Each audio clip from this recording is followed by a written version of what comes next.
So what you saw there is Dust 514, and it's developed for consoles. So this is basically our take on our console MMO. So instead of doing like Game Online for consoles, we looked hard at what people want to do with when they're playing in their living room versus playing in their sort of PC room. And we thought of doing like a specially made experience for that platform, setting in the Eve IP, and then connecting it with Eve. I'm going to talk a little bit about that later. But Dust itself is this awesome first-person shooter where you play as a creepy marine running around with your gun, buying trucks and extensions to that, fighting in a massive war taking place on the planets of Eve Online.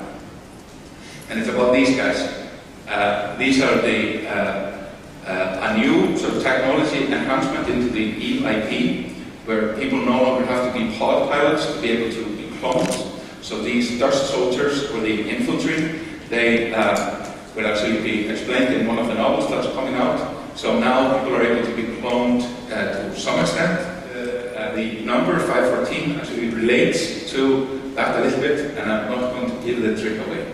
So if somebody is exceedingly clever, he will figure out why it's just 514.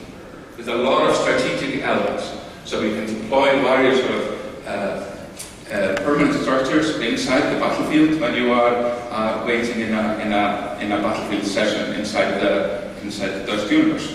And but it's also its own sort of massively multiplayer game, but it's also connected to Eve. And how does that work? So if you remember the sovereignty map and how that animates and evolves over time, currently that is dictated by how many player-owned structures you own in a solar system, and there's a various sort of input elements into the sovereignty control system of Eve. And Dust will become one of those inputs.